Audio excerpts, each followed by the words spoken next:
ঢাকার metro rail মানে এত ভিড়, তারপর আমি কিভাবে বসতে পেলাম? বাজছে সন্ধ্যা 7:06, যাচ্ছি মিরপুর 10 থেকে পরিবারকে নিয়ে উত্তরা সেন্টার এর পাশে অবস্থিত দিয়াবাড়ির মেলা। শুধুমাত্র দিয়াবাড়ির নৌকাতে ওঠার জন্য গেলাম। কিভাবে গেলাম না গেলাম চলুন ভিডিওটা প্রথম থেকে শুরু করা যাক।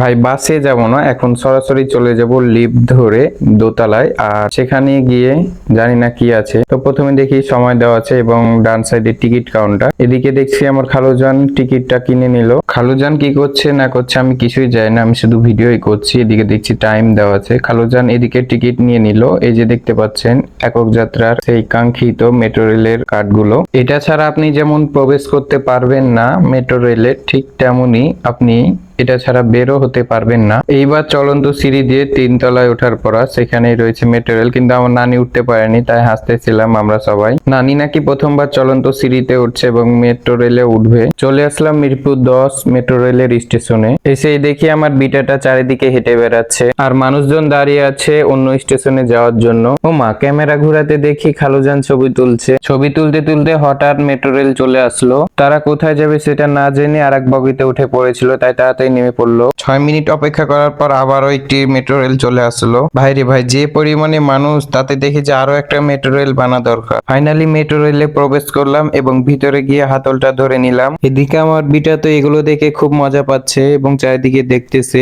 ফাইনালি ডোরটা ক্লোজ হয়ে গেল, এবার চলার পালা। পরের স্টেশন মিরপুর 11।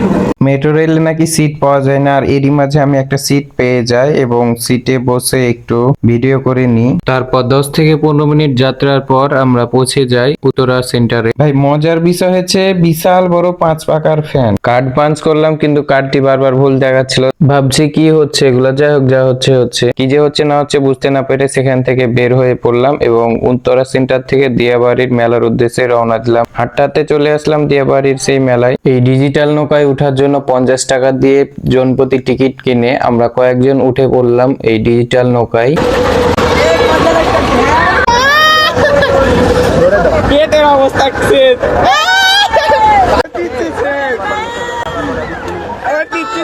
একে তো এত জোরে দোলাচ্ছে আর এদিকে এই পিচ্চি দেখতে পাচ্ছেন সব লাস্টের মাথায় উঠেছে। ভাইরে ভাই, পিচ্চির কি সাহস, এর কি পেটে লাগে না ভাই? দেখেন, তারপর আবার এই ছেলেটা আবার একটু পর পর খাড়ো হয়ে যাচ্ছে। এরপর এত জোরে দিছে ভাইরে ভাই, আমি আর ভিডিও করতে পারি নাই। বন্ধুরা, এটা কুরবানি ঈদের পর ভিডিও করা ছিল, ঢাকায় গিয়েছিলাম যখন। তো ভিডিওটি কেমন লাগলো জানাইন। আরো কয়েকটা ভিডিও আছে আপনাদের মাঝে নিয়ে আসবো, তখন সবাই ভালো থাকবেন। আল্লাহ হাফেজ।